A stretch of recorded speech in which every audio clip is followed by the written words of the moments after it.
As Muslims, it is a fact that for believers, trials and ordeals in life have purpose and meaning. And I came across a beautifully written piece very recently by Sheikh Abu Alia on Telegram. I'll link to it in the description below. I want to share these words and a hadith that I came across, which is beautiful as well. He writes, Sheikh Abu Alia, the Holy Quran teaches, quote, "We will surely test you with fear and hunger and loss of property and lives and trade. But give glad tidings to the patient who, when struck by some misfortune, say, we belong to God, and to him shall we return.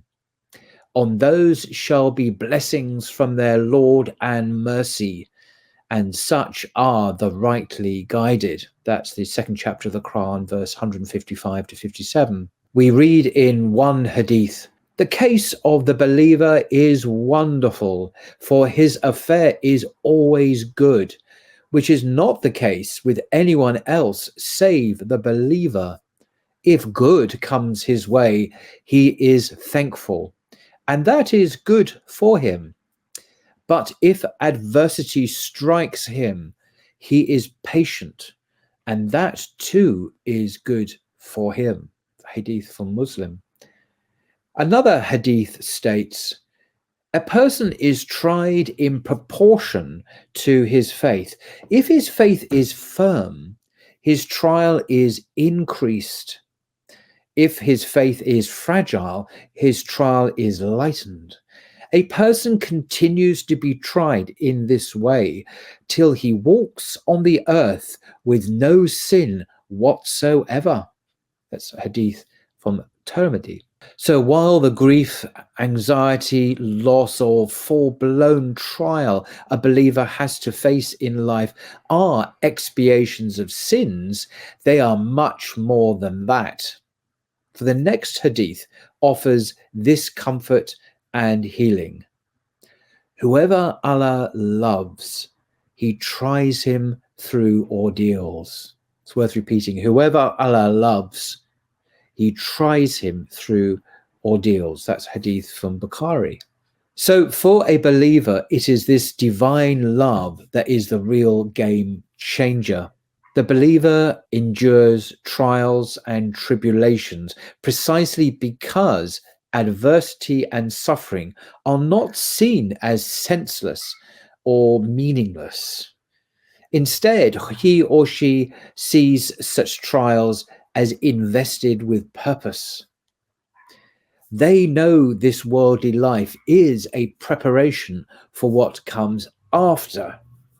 The believer views trials as being not something negative, but part of life's learning, where the divine intent is to, number one, nurture our latent potential in order to bring out the best in us. Secondly, to refine and raise our rank with God. Thirdly, to prune and purify us from sins. Fourthly, or to simply humble us and bring home to us how powerless we are in the face of affliction and how in need we all are of Allah's kindness and grace. Moreover, as believers, we are less concerned with why we face trials and ordeals, which we are content to leave to a wisdom far, far greater than our own.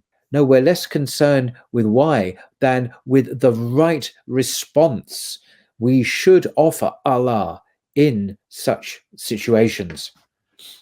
And finally, there's a hadith, one of my favorite hadiths, which goes like this.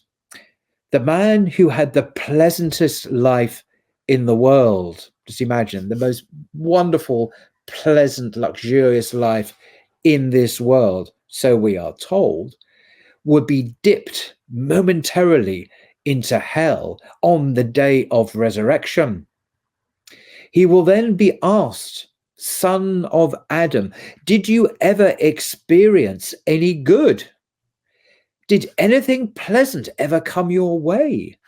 And he will reply, no, my Lord, I swear it. Then the man who, of all men, had the most miserable life on earth will be dipped momentarily into paradise.